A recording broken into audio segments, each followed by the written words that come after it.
Hello my dear students, I welcome you all for my channel Science with Elil. இன்னைக்கு நம்ம வீடியோல activity 2.3 class 10 CBSE acid bases and salts அந்த லெசன்ல உள்ள activity 2.3 பத்தி தான் பார்க்க போறோம். So how do acids and bases reacts with metal? ஆசிடும் பேஸும் மெட்டலோட எப்படி ரியாக்ட் பண்ணுது அப்படின்றத பற்றின ஆக்டிவிட்டி தான் நம்ம பார்க்க போகிறோம்.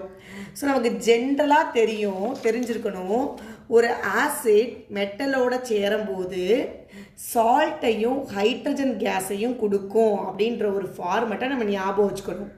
Generally acid reacts with metal gives salt and hydrogen case அப்படின்றத ஞாபகம் வச்சுக்கணும்.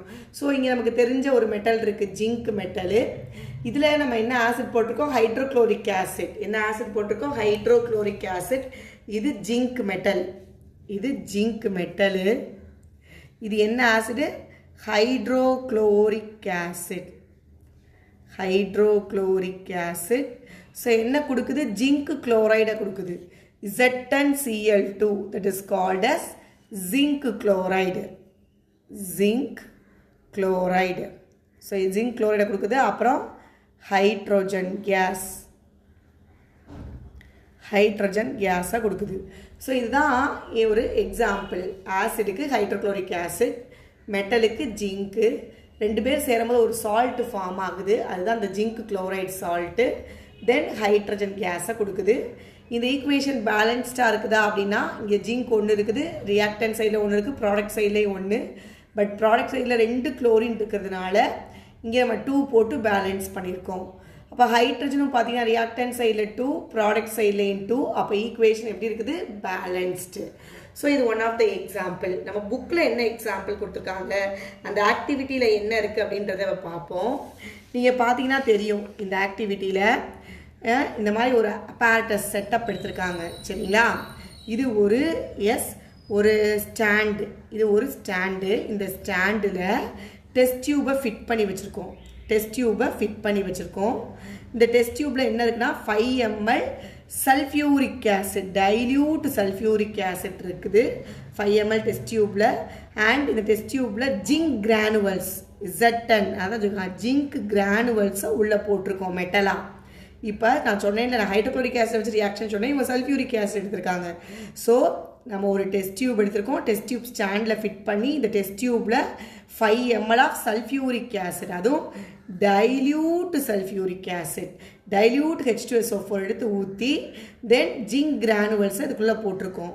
ஸோ இப்போ என்ன ஆகும் அப்படின்னா, மெட்டலும் ஆசிடும் ரியாக்ட் பண்ணி, இப்போ தான் நான் சொன்னேன் ஒரு மெட்டலும் ஆசிடும். இங்கே யார் இருக்கா? மெட்டல் வந்து ஜிங்க்கு, ஆசிட் யார் எடுத்துக்காங்க? Sulphuric acid H2SO4. அப்போ இவங்க 2 பேரும் சேரும்போது என்ன ஃபார்ம் ஆகும்? இந்த ஜிங்க்கும் சல்ஃபேட்டும் சேர்ந்து ஜிங்க் சல்ஃபேட் சால்ட்டை கொடுக்கும். ZnSO4 அப்படின்ற ஒரு சால்ட்டை கொடுக்கும். ப்ளஸ் H2 கேஸ், ஹைட்ரஜன் கேஸை கொடுக்கும். சரியா? ஸோ நம்ம யார் எடுத்தோம்? ஜிங்க் மெட்டல், ஜிங்க் கிரானுவல்ஸ் மெட்டலை தான் உள்ளே போடுறோம் டெஸ்ட் டியூபுக்குள்ளே. டெஸ்ட் டியூபுக்குள்ளே யார் இருக்கா? சல்ஃபியூரிக் ஆசிட் இருக்கு. சல்ஃபியூரிக் ஆசிட், அதுவும் டைல்யூட் சல்ஃபியூரிக் ஆசிட் இருக்குது. சரி, ஃபார்ம் ஆகும்போது ஜிங்க் சல்ஃபேட் அப்படி ஃபார்ம் ஆகுது. இதுதான் சால்ட்டு. தென் இது என்னது? Hydrogen case. கேஸில் எப்பயுமே இந்த மாதிரி ஆர்வமாக இருக்க மேலே காமிக்கணும், வெளியில் போகுதுன்றது. ஸோ இப்படி தான் அங்கே ரியாக்ஷன் நடக்குது. அந்த டெஸ்ட் டியூபுக்குள்ளே இந்த ரியாக்ஷன் தான் நடக்குது. ஸோ ஜிங்க்கு கிரானுவல்ஸ் அதுக்குள்ளே போட்டு சல்ஃபியூரிக் ஆசிட் 5 ml ஊற்றி இப்போ ரியாக்ஷன் நடந்து அப்படியே ஹைட்ரஜன் கேஸ் வெளியில் வருது. இது ஒரு டெலிவரி டியூப் வழியாக அந்த ஹைட்ரஜன் கேஸ் வந்து இந்த சோப் சொல்யூஷன் இங்கே வச்சுருக்காங்க பீக்கரில், இந்த சோப் சொல்யூஷனுக்குள்ளே போகும். ஸோ ஹைட்ரஜன் கேஸ் வெளில வருது, ஆசிடும் சல்ஃபியூரிக் ஆசிடும் ரியாக்ட் பண்ணி வர்றது டெலிவரி டியூப் வழியாக இந்த ஹைட்ரஜன் கேஸ் வரும். இது ஒரு சோப் சொல்யூஷனுக்குள்ளே வச்சுருக்காங்க. ஸோ இந்த சோப் சொல்யூஷனில் பார்த்தா பபிள்ஸாக அப்படி மேலே வர்றது நம்ம நல்லா பார்க்கலாம். அந்த பபிள்ஸ் யாருன்னா nothing but hydrogen case. So hydrogen case தான் வருது அப்படின்றத எப்படி தெரிஞ்சுக்குவோம் அப்படின்னா, ஒரு கேண்டில், எரியிற கேண்டிலை கொண்டு வந்து அந்த பபிள்ஸ் வர்ற இடத்துல கொண்டு வந்து வச்சோம் அப்படின்னா அந்த கேண்டில் பாப் சவுண்டோட அணைஞ்சிரும், பேர்ன் ஆகும். Burning of hydrogen gas with a pop sound. Pop சவுண்டோட பேர்ன் ஆகும் அந்த ஹைட்ரஜன் கேஸ். ஓகேங்களா? ஸோ ஒரு பாப் சவுண்டோட இந்த ஹைட்ரஜன் கேஸ் எரியிறது தான் நம்ம தெரிஞ்சுக்கலாம். இங்கே ஹைட்ரஜன் கேஸ் வந்து வெளியில் வந்திருக்கு அப்படின்றத நம்ம தெரிஞ்சுக்க முடியும். ஓகே, அப்போ ஒரு சிம்பிள் எக்ஸ்பிரிமெண்ட் மூலமாக எனது ஒரு ஆசிடும் ஒரு மெட்டலும் சேர்ந்தா ஹைட்ரஜன் கேஸை லிபரேட் பண்ணுன்றத இந்த பாப் சவுண்டு மூலமாக நம்ம தெரிஞ்சுக்கலாம். ஸோ அதான் கொடுத்துருக்காங்க. ஸோ ஜிங்க் கிரானுவல்ஸை போட்டு சோப் சொல்யூஷன் வழியாக போகும்போது அந்த பபிள்ஸ் ஏன் ஃபார்ம் ஆகுதுன்னா பிகாஸ் ஆஃப் ஹைட்ரஜன் கேஸ் இங்கே வரதுனால தான் அந்த பபிள்ஸ் ஃபார்ம் ஆகுது. ஸோ அப்போ நம்ம ஒரு கேண்டிலை கொண்டுட்டு போனோம்னா அந்த கேண்டில் பேர்ன் ஆகுது வித் பாப் சவுண்டோட அப்படின்றத ஞாபகம் வச்சுக்கணும். ஓகேங்களா? தென் இதே மாதிரி repeat this activity some more acids. இப்போ சல்ஃபியூரிக் ஆசிட் எடுத்த மாதிரி நமக்கு தெரிஞ்ச இன்னும் சில ஆசிட்ஸ்லாம் இருக்குது. அந்த ஆசிட்லாம் பார்த்தீங்கன்னா என்ன அப்படின்னா ஹைட்ரோக்ளோரிக் ஆசிட். அதான் நான் ரியாக்ஷன் இங்கே சொல்லிட்டேன். ஹைட்ரோக்ளோரிக் ஆசிடுக்கும் நம்ம ஹைட்ரஜன் கேஸை கொடுக்கும், நோ ப்ராப்ளம். வேறு சில ஆசிட் இருக்கு. என்ன ஆசிடு? Acetic acid CH3COH. இது ஹைட்ரோக்ளோரிக் ஆசிட். இந்த ரியாக்ஷனை தான் நான் எடுத்த உடனே மெட்டலோட போட்டு சொல்லி காமிச்சிட்டேன். அதுவும் ஹைட்ரஜன் கேஸை கொடுக்கும். அசிட்டிக் ஆசிட் இது வந்து அசிட்டிக் ஆசிட் பார்த்தீங்கன்னா ஒரு வீக் ஆசிட். இதுவும் மெட்டலோட சேர்ந்து ஹைட்ரஜன் கேஸை கொடுக்கும். ஆனால் நிறைய இல்லை, கொஞ்சம் கம்மியாக இருக்கும். ஸோ சோடியம் மெட்டல் எடுத்துக்கிறோமே. ஸோ இப்போ ஒரு அசிட்டிக் ஆசிடை போட்டோம் அப்படின்னா என்ன ஃபார்ம் ஆகும்? நமக்கு சோடியம் அசிட்டேட் ஃபார்ம் ஆகும். That is CH3COONA. இந்த NA இங்கே வந்துடும், ஹெச்சை வெளியே அமுச்சு விட்ரும். அப்போ ப்ளஸ் H2 கேஸ். ஸோ இப்படி ரியாக்ஷன் நடக்கும். ஓகேங்களா? இந்த இது வந்து ஏன்னா இது மைனஸ், இது ப்ளஸ். அப்போ இது வந்து பாசிட்டிவ் தான் எப்பயுமே மெட்டல் வந்து. ஒரு பாசிட்டிவ் ஒரு நெகட்டிவ் தான் சேரும். அப்போ சோடியத்தோட இந்த அசிட்டேட் அயான் சேர்ந்து சோடியம் அசிட்டேட்டையும் ஹச்சை தனியாக வெளியில் போயிடும் ஹைட்ரஜன் கேஸாக. ஸோ ஞாபகம் வச்சுக்கணும். ஸோ இது சோடியம் மெட்டல், இது அசிட்டிக் ஆசிட், இது என்னது? Sodium acetate. Sodium acetate. இது ஹைட்ரோஜன் கேஸ். ஸோ வீக் ஆசிட்லேயும் ஹைட்ரஜன் கேஸ் வரும். ஏன்னா இந்த அசிட்டிக் ஆசிட் நான் ஏற்கனவே சொன்னேன், இது ஒரு வீக் ஆசிட். ஆனால் முன்னாடி சல்ஃபியூரிக் ஆசிட் கொடுத்த அளவுக்கு ஹைட்ரஜன் கேஸையோ இல்லை ஹைட்ரோக்ளோரிக் ஆசிட் கொடுத்த அளவுக்கு ஹைட்ரஜன் கேஸையோ இவங்க லிபரேட் பண்ண மாட்டாங்க. பிகாஸ் அசிட்டிக் ஆசிட் என்ன ஆசிட் வந்து ஒரு வீக் ஆசிட்னால. ஓகேங்களா? இப்போ இன்னொரு ஆசிட். ஸோ நம்ம புக்கில் ஆக்டிவிட்டியில் கேட்டாங்க ஹைட்ரோக்ளோரிக் ஆசிடோட ஹைட்ரஜன் கேஸை கொடுக்குமானா கொடுக்கும். எஸ்.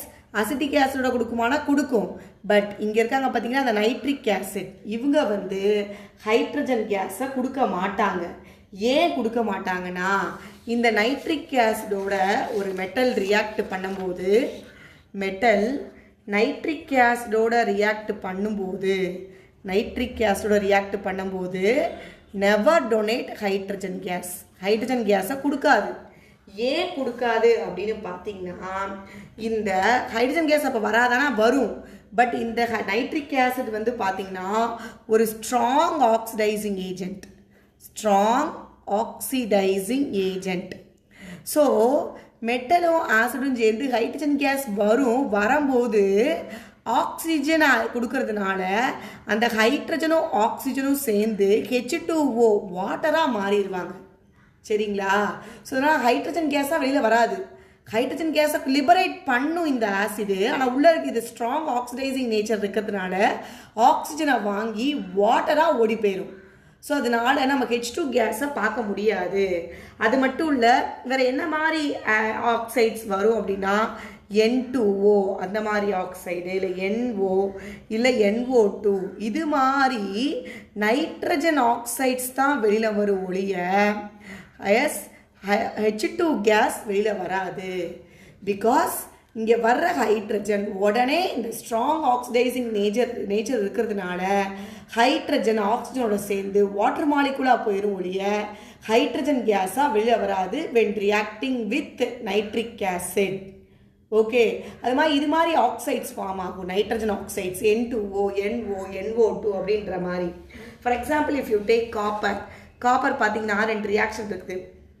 பார்த்தீங்கன்னா 3 காப்பர் எடுத்துக்கிடுவோம். ஸோ இந்த காப்பர் வந்து பார்த்தீங்கன்னா நைட்ரிக் ஆசிட் HNO3யோட சேர்ந்து அது டைல்யூட்டாக இருந்தாலும் சரி இல்லாட்டி கான்சன்ட்ரேட்டடும் சொல்கிறேன் உங்களுக்கு. டைல்யூட் நைட்ரிக் ஆசிடோட சேரும்போது 3 மாலிகூல்ஸ் ஆஃப் காப்பர் நைட்ரேட்டை கொடுக்குது. CuNO3 ட்வைஸ் இதை கொடுக்குது. ப்ளஸ் 2NO பார்த்தீங்களா, நைட்ரஜன் மோனோஆக்சைடை கொடுக்குது ப்ளஸ் யாரை கொடுப்பாங்கன்னா H2O வாட்டரை கொடுக்கும் 4 molecules ஆஃப் H2Oவை கொடுக்குது பார்த்தீங்களா. ஸோ இது வந்து டைல்யூட் நைட்ரிக் கேஸோட ரியாக்ட் பண்ணும்போது ஹைட்ரஜன் கேஸ் வரல பாருங்கள். அதுக்கு பதிலாக ஹைட்ரஜன் கேஸ் என்ன செய்யும், ஸ்ட்ராங் ஆக்சிடைசிங் நேச்சர் இருக்கிறதுனால அந்த ஹைட்ரஜனும் ஆக்சிஜனும் சேர்ந்து வாட்டராக போயிடும். எக்ஸ்ட்ரா இந்த ஆக்சைட்ஸ் ஃபார்ம் ஆகும், அதான் இங்கே NO ஃபார்ம் ஆகிருக்குது. ஓகேங்களா. இதே மாதிரி தான் நான் காப்பர் வந்துட்டு பார்த்தீங்கன்னா காப்பர் வந்து பார்த்தீங்கன்னா கான்சன்ட்ரேட்டட் நைட்ரிக் ஆசிடோட சேரும்போது, ஸோ இது டைல்யூட்டோட சொல்லிட்டேன், கான்சன்ட்ரேட்டட் நைட்ரிக் ஆசிடோட சேரும்போது பார்த்தீங்கன்னா 4HNO3யோட ரியாக்ட் பண்ணும்போது இது கான்சன்ட்ரேட்டட்.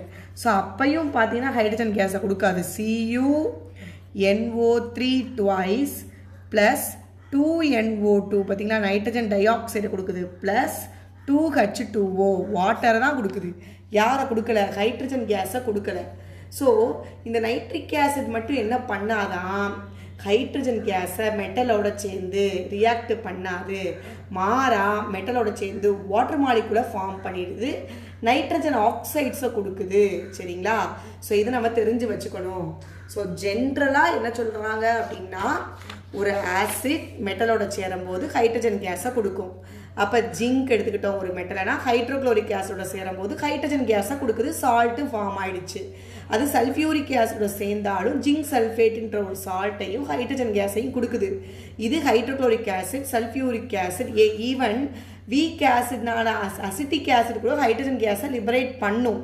பட் இந்த நைட்ரிக் ஆசிட் இருக்குது பார்த்தீங்களா, அது வந்துட்டு ஹைட்ரஜன் கேஸை லிபரேட் பண்ணாது. இங்கே ஃபார்ம் ஆகிற ஹைட்ரஜன் நைட்ரிக் ஆசிடோட ஸ்ட்ராங் ஆக்சிடைசிங் நேச்சர்னால வாட்டர் மாலிகுலாக மாறிடும். அது போக நைட்ரஜன் ஆக்சைட்ஸை கொடுக்கும். ஸோ அதுக்கு தான் நம்ம அந்த 2 ரியாக்ஷனும் பார்த்துருக்கோம். அது டைல்யூட் நைட்ரிக் ஆசிடாக இருந்தாலும் சரி, இல்லை கான்சன்ட்ரேட்டட் நைட்ரிக் ஆசிடாக இருந்தாலும் சரி. சரிங்களா. ஸோ இதுதான் இந்த ஆக்டிவிட்டி 2.3 பற்றின தகவல். ஸோ தரவாக படிச்சுக்கணும். ஓகே. நெக்ஸ்ட்டு பார்த்தீங்கன்னா ஆக்டிவிட்டி 2.4 நம்ம புக்கில். ஸோ ஆக்டிவிட்டி 2.4 பார்த்தீங்கன்னா அதே தான், கிரானுலேட்டட் ஜிங்க் எடுத்து அதே செட்டப்பில் என்ன செய்யணும், ஒரு டெஸ்ட் டியூப்பில் கிரானுலேட்டட் ஜிங்க் எடுத்துக்கிட்டோம். இப்போ நம்ம சல்ஃபியூரிக் ஆசிட் ஊற்றுறதுக்கு பதிலாக சோடியம் ஹைட்ராக்சைடு போடுறோம். போட்டு வார்ம் பண்ணணும் அந்த கண்டென்ட்டை. அப்படி வார்ம் பண்ணும்போது, ஹீட் பண்ணும்போது பார்த்தீங்கன்னா சோடியம் ஹைட்ராக்சைடோட ஜிங்க் சேரும்போது ஹைட்ரஜன் கேஸை லிபரேட் பண்ணுது. பாருங்கள், ஹைட்ரஜன் கேஸை லிபரேட் பண்ணும். இப்போ ஏன்னா இதே செட்டப் தான். ஸோ நம்ம இங்கே சல்ஃபியூரிக் ஆசிட் எடுத்ததுக்கு பதிலாக சோடியம் ஹைட்ராக்சைடு எடுத்துக்கணும். ஜிங்க் கிரானுவல்ஸை போடுறோம், போட்டு ஹீட் பண்ணணும். ஹீட் பண்ணும்போது மறுபடியும் ஹைட்ரஜன் கேஸ் ஃபார்ம் ஆகும். இது பேஸில். ஓகேங்களா. Same setup. ஸோ அப்போ ஒரு பேஸு, இங்கே யார் பேஸ் நம்ம ரியாக்ஷனில் எடுத்திருக்கோம், சோடியம் ஹைட்ராக்சைடு. இது சோடியம் ஹைட்ராக்சைடுன்றது ஒரு ஸ்ட்ராங் பேஸ். அப்போது சோடியம் ஹைட்ராக்சைடு ஜிங்க் மெட்டலோட இது ஒரு பேஸ். இதுக்கு பேர் என்ன, சோடியம் ஹைட்ராக்சைடு. ஸோ இந்த சோடியம் ஹைட்ராக்சைடு ஜிங்க் மெட்டலோட சேரும்போது சோடியம் ஜிங்கேட், தட் இஸ் Na2ZnO2, இதுக்கு பேர் என்ன, சோடியம் ஜிங்கேட். ஸோ சோடியம் ஜிங்கேட்டை கொடுக்குது, சோடியம் ஜிங்கேட். இந்த சோடியம் ஜிங்கேட்டையும் எஸ் கண்டிப்பாக யாரை கொடுக்குது, ஹைட்ரஜன் கேஸை லிபரேட் பண்ணுது. இது ஒரு ஸ்ட்ராங் பேஸ், நார்மல் பேஸ் இல்லை, ஸ்ட்ராங் பேஸ்னால ஹைட்ரஜன் கேஸை கொடுத்துச்சு. பட் எல்லா பேஸஸும் இது மாதிரி ரியாக்ட் பண்ணுமா அப்படின்னு கேட்டால் கண்டிப்பாக கிடையாது. இப்போ பார்த்தீங்கன்னா acid most of the hydrochloric acid கொடுத்துச்சு ஹைட்ரஜன் கேஸை, எஸ் சல்ஃபியூரிக் ஆசிட் கொடுத்துச்சு, நைட்ரிக் ஆசிட் மட்டும் தான் கொடுக்காதுன்னு சொன்னேன் ஹைட்ரஜன் கேஸை. பட் இது மாதிரி பேஸில் பார்த்தோம்னா எல்லா பேரும் ஹைட்ரஜன் கேஸை கொடுக்க மாட்டாங்க. இது ஸ்ட்ராங் பேஸ்னால தான் ஹைட்ரஜன் கேஸை கொடுக்குது. ஓகேங்களா. தென் ஈக்குவேஷன் பேலன்ஸ் பண்ணணும். சோடியம் இங்கே 2 இருக்குது, பட் இங்கேயும் 2 போட்டுருவோம். சரிங்களா. ஆக்சிஜன் 2 தென் ஹைட்ரஜன் 2 எல்லாமே பேலன்ஸ்டாக இருக்குது. எந்த ஈக்குவேஷன் இருந்தாலும் நம்ம பேலன்ஸ்டாக தான் எழுதணும் கெமிஸ்ட்ரியில், பார்த்துக்கணும். ஸோ அதான் சொல்கிறாங்க, நம்ம இந்த ஹைட்ரஜன் கேஸ் ஃபார்ம்டு ஆயிருக்குது அப்படின்றத நம்ம தெரிஞ்சுக்கிட்டோம். Our such reactions are not possible with all metals. எல்லா மெட்டல்ஸோடையும் பேஸ் வந்து ரியாக்ட் ஆகி ஹைட்ரஜன் கேஸை கொடுக்குமா அப்படின்றது டவுட்டு தான், கொடுக்காது அப்படி. சரிங்களா. ஸோ இவ்வளோ தான் நம்ம என்னதை பற்றி பார்த்துட்டோம், how do acids and base reacts with metals அப்படின்ற டாபிக் பற்றி பார்த்துட்டோம். ஆசிட் கண்டிப்பாக மெட்டலோட சேரும்போது ஹைட்ரஜன் கேஸை கொடுக்கும். பட் பேஸ் எல்லா நேரத்துலையும் கொடுக்குமா, எல்லா மெட்டலோடையும் கொடுக்குமா அப்படின்னு கேட்டால் கண்டிப்பாக கிடையாது. ஒரு சில மெட்டலோட மட்டும்தான் கொடுக்கும், ஒரு சில மெட்டல்ஸோட எஸ் பேசஸ் வந்து ஹைட்ரஜன் கேஸை கொடுக்காது. ஓகேங்களா? ரைட். நெக்ஸ்ட்டு ஆக்டிவிட்டி 2.3 முடிச்சிட்டோம். இப்போ நெக்ஸ்ட் ஆக்டிவிட்டி என்ன பார்க்க போகிறோம்னா ஆக்டிவிட்டி 2.6. 2.5 தனி வீடியோவாக பார்ப்போம். இப்போ 2.6 அப்படியே சேர்த்தாப்பில் பார்த்துருவோம். ஸோ இதான் ஆக்டிவிட்டி 2.6. இங்கே பார்த்தீங்கன்னா how do acids and base react with each other.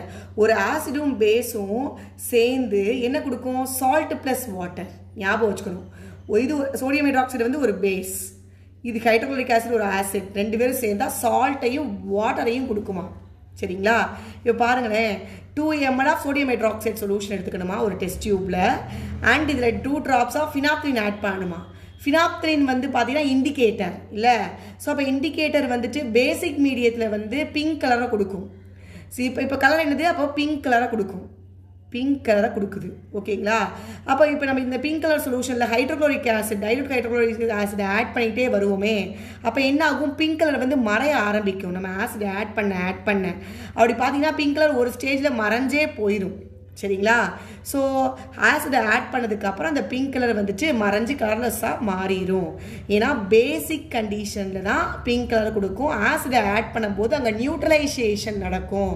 So neutralisation நடக்க அங்கே என்னென்னா அந்த பிங்க் கலரோட இன்டென்சிட்டி குறைஞ்சிக்கிட்டே வரும். திரும்ப ஒரு ட்ராப் நம்ம கலர்லெஸ் ஆனதுக்கப்புறம் திரும்ப ஒரு ட்ராப் நம்ம சோடியம் ஹைட்ராக்சைடு ஆட் பண்ணாலும் மறுபடியும் அந்த பிங்க் கலர் ரீப்பேர் ஆகும். பிகாஸ் பேசிக் மீடியத்தில் பிங்க் கலரை கொடுக்கும் அப்படின்றதுனால தான். சரிங்களா? ஸோ ஜென்ரலாக ஒரு ஆசிடும் பேஸும் சேர்ந்தா salt plus water neutralisation reaction அங்கே நடக்கும் அப்படின்றத நம்ம தெரிஞ்சுக்கலாம். அது மாதிரி இப்போ ஒரு ரியாக்ஷன் பார்ப்போம் பாருங்கள். ஸோ ஒரு ஆசிடும் ஒரு பேஸும் சேர்ந்தா சால்ட் ப்ளஸ் வாட்டர், மறக்கவே கூடாது. இதெல்லாம் very very very basic concepts of chemistry. So ஒரு ஆசிடும் ஒரு பேஸும் சேர்ந்தா என்ன கொடுக்கும்? Salt plus water. So example ஆசிடுக்கு ஹைட்ரோக்ளோரிக் ஆசிட், பேஸுக்கு சோடியம் ஹைட்ராக்சைடு, ரெண்டு பேரையும் சேர்த்தோம்னா சோடியம் குளோரைடு NaCl ஃபார்ம் ஆயிரும். ஹெச்சும் OHும் சேர்ந்து வாட்டர் ஃபார்ம் ஆகும். ஸோ இது சால்ட், இது வாட்டர். சரிங்களா? இது ஆசிட், இது பேஸ். ஸோ இந்த ஆசிட் பேர் என்னது? Hydrochloric acid. NaOHனானது சோடியம் ஹைட்ராக்சைடு. இது ஹைட்ரோக்ளோரிக் ஆசிட், இது சோடியம் ஹைட்ராக்சைடு. ரெண்டு பேருமே ஸ்ட்ராங் ஆசிடு, ஸ்ட்ராங் பேஸு. சரிங்களா? அப்படி சேரும்போது சோடியம் குளோரைட் நம்ம வீட்டில் யூஸ் பண்ணுற உப்பு அதைத்தான் கொடுக்குது. இந்த உப்பு சால்ட் ப்ளஸ் வாட்டரை கொடுக்குது. சரிங்களா? ஸோ இது ஒரு நியூட்ரலைசேஷன் ரியாக்ஷன் அப்படின்னு சொல்கிறாங்க. What is mean by neutralisation? இங்கே பார்த்தீங்கன்னா ஆசிடும் பேஸும் சேர்ந்து அந்த சொல்யூஷன் ஆசிடாகவும் இல்லை பேஸாகவும் இல்லை, நியூட்ரல் ஆயிடுச்சு. வாட்டர் ஃபார்ம் ஆன நியூட்ரலைசேஷன் ஆயிடுச்சுன்னு அர்த்தம். நியூட்ரலைசேஷன் நடந்திருக்குன்னு அர்த்தம். நமக்கு தெரியும் H+ இருந்தால் அந்த சொல்யூஷனை அசிட்டிக் சொல்யூஷன்னு சொல்லுவோம். OH- அயான்ஸ் இருந்தால் அந்த சொல்யூஷனை பேசிக் சொல்யூஷன்னு சொல்லுவோம். அப்படி பார்த்தா தான் ஹைட்ரோக்ளோரிக் ஆசிடில் H+ அயான்ஸ் இருக்குது. ஸோ இது அசிட்டிக் நேச்சர். அது மாதிரி NaOH பார்த்தீங்கன்னா OH- அயான்ஸ் இருக்குது, அது பேசிக் நேச்சர். ஆனால் இவங்க ரெண்டு பேரும் சேர்ந்தா என்ன ஃபார்ம் ஆகிடுவாங்கன்னா வாட்டர் ஃபார்ம் ஆகிடும். That is called as neutralisation. So இந்த வாட்டர் ஃபார்ம் ஆகிறதுனால தான் அங்கே நியூட்ரலைசேஷன் நடக்குது. ஒரு ஆசிடும் பேஸும் சேரும்போது ப்ளஸ் சால்ட் ஃபார்ம் ஆகும் அப்படின்னு சொல்கிறாங்க. நமக்கு என்ன சொன்னாங்க? சோடியம் ஹைட்ராக்சைடு எடுத்து ஒரு டெஸ்ட் டியூப்ல எடுத்து ஃபினாப்தலின் இண்டிகேட்டரை போடுவோம்னு சொன்னாங்க. ஃபினாப்தலின் இங்கே யார் எடுத்திருக்காங்க? சோடியம் ஹைட்ராக்சைடு போட்டோம்னா இந்த சொல்யூஷன் என்ன கலரில் மாறும் அப்படின்னு பார்த்தீங்கன்னா பிங்க் கலரில் மாறும். இப்போ இந்த சொல்யூஷனில் நம்ம ஆட் பண்ணுறோம் யாரை? ஹைட்ரோக்ளோரிக் ஆசிட் ஆட் பண்ணோம்னா சொல்யூஷன் கலர்லெஸ்ஸாக மாறிடும். ஏன்னா இந்த ஃபினாப்தலின் வந்து கலர்லெஸ் இன் அசிட்டிக் மீடியத்தில், பேசிக் மீடியத்தில் தான் பிங்க் கலர். ஸோ கலர்லெஸ்ஸாக மாறிடும். மறுபடியும் ஒரு சொட்டு சோடியம் ஹைட்ராக்சைடை போட்டாலும், ஒரு ட்ராப்பு சோடியம் ஹைட்ராக்சைடை போட்டாலும் மறுபடியும் என்ன கலர் வரும்? பிங்க் கலர் வரும். பிகாஸ் அங்கே பேஸ் அதிகமாகிறதுனால. அதுக்கு முன்னாடி கலர்லெஸ் ஆகுது அப்படின்னா ஆசிடும் பேஸும் சேர்ந்து நியூட்ரலைஸ் ஆகி அங்கே என்ன ஃபார்ம் ஆகுதுன்னு அர்த்தம், சால்ட்டையும் வாட்டரையும் ஃபார்ம் பண்ணுதுன்னு அர்த்தம். சரிங்களா? ஸோ இப்படித்தான் இந்த activity 2.6 how do acids and bases reacts with each other அப்படின்ற இந்த ஆக்டிவிட்டி இதுதான். ஸோ ஃபினாப்தலின் பிங்க் கலரை கொடுக்கும் சோடியம் ஹைட்ராக்சைடில், தென் ஹெச்சியில் ஆட் பண்ண கலர்லெஸ்ஸாக மாறிடும். திரும்ப ஒரு ட்ராப் நம்ம வந்துட்டு சோடியம் ஹைட்ராக்சைடை போட்டாலும் அந்த சொல்யூஷன் மறுபடியும் பிங்க் கலரில் மாறிடும். பிகாஸ் அந்த சொல்யூஷன் பேசிக் கண்டிஷனில் இருக்குது. அதுதான் காரணம். அங்கே நியூட்ரலைசேஷன் நடக்கிற வரையும் கலர்லெஸ் ஆகிட்டே வந்துச்சு. திரும்ப நம்ம கொஞ்சம் எக்ஸஸ் சோடியம் ஹைட்ராக்சைடை போட்டோம்னா பேசிக் கண்டிஷனில் மாறிடும். அப்போ பிங்க் கலர் கிடைக்கிது. ஓகேங்களா? ஸோ ஜென்ரலாக ஒரு ஆசிடும் ஒரு பேஸும் சேர்ந்தா சால்ட் ப்ளஸ் வாட்டரை கொடுக்கும். இங்கே நடக்கிற ரியாக்ஷன் என்ன ரியாக்ஷன்? நியூட்ரலைசேஷன் ரியாக்ஷன்றதை தெரிஞ்சுக்கணும். ஓகேங்களா? ஸோ நெக்ஸ்ட் வீடியோவில் நம்ம ஆக்டிவிட்டி 2.5 பற்றி தனியாக பார்ப்போம். ஏதாவது டவுட் இருந்தால் கமெண்ட்டில் சொல்லுங்கள். லைக் பண்ணுங்கள், ஷேர் பண்ணுங்கள், சப்ஸ்கிரைப் பண்ணுங்கள். நம்ம வீடியோவை தொடர்ந்து வாட்ச் பண்ணுங்கள். தேங்க்யூ.